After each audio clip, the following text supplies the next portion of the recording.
I'm Larry Hemphill, and fishing guide here at Lake Pardee. And these are just a couple of the fish we caught this morning. And this is a largemouth, probably close to 7 pounds. And we have a smallmouth here, about 3. And of course the big one got away. We had a nice big smallmouth, over 5, but it got away. But we've caught 3 or 4 or 5 fish this morning. It's been kind of slow, post front.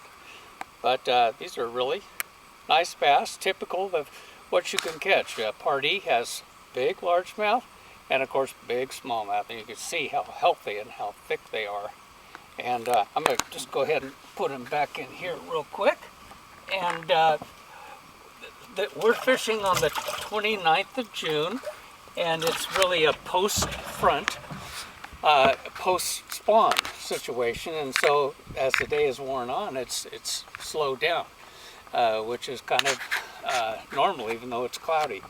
Pardee is, of course, open from about the 1st of March, I think the first weekend, something like that, until about the 3rd week in October. And the pre-spawn, of course, is very popular here, as it is in all lakes. The fishing really starts right around the 1st of March, and jigs are a very good bait to use, and of course swim baits are very popular.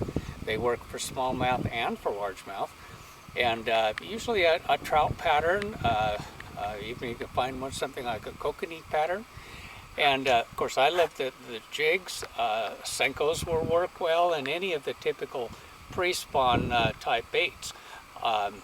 Then as you get into the spawn, of course, you can sight fish the lake, and almost anything that you would use anywhere works on the lake. And then in the post-spawn, the topwater bite is really fantastic here, as was this big fish, the big largemouth today, was caught on a mikey, on a kind of a swim bait that just swims across the top. And in fact, we had several bites, and that's what I lost the big smallmouth on. And then, but the topwater bite can be good certain times. It can be good almost all day long. It's very, very good here. Senkos start working well, and you know, then we start using small worms and little grubs and any type of little small plastic baits work very, very well.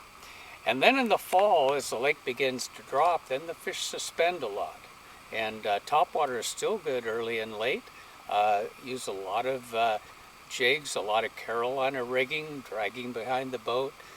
4 and 6 inch robo worms work very well. I've been using chartreuse, morning dawn with a chartreuse tail. And Senkos, again, will work well, especially with a little weight. Get them down 20, 30, 35 feet, because you get a lot of fish suspended. And there's a lot of offshore structure, a lot of island tops and things, big rolling flats, and Carolina rigging is an excellent technique to do in the fall, particularly a week or 2 or 3 before the lake closes, when the lake begins to cool off.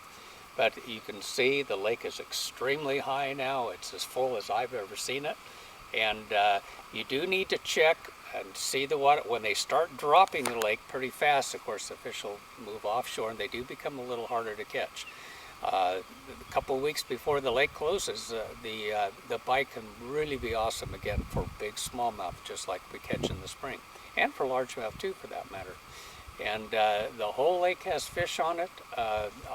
We're in the river arm now, but the main body, and of course this is a wonderful lake to structure fish. There's island tops everywhere. In fact, you need to watch the buoys, because there are shallow islands everywhere in the middle of the lake. But they're full of fish, and those are excellent things to fish in the summer and the fall, because of course a lot of the fish will move out of these coves, and they're out looking for structure that they can find when the lake begins to drop. I always tell people, if you were in shallow water and your roof disappeared, or you were sitting at home and your roof was gone, you're gonna take off too. And that's what the fish do. They follow the water, and then you gotta locate them offshore. But anyway, great lake, and I hope you come and enjoy it. I'm Larry Hemphill. My phone number is 530-674-0276 if you're interested in this lake or some of the other lakes I guide on. Okay?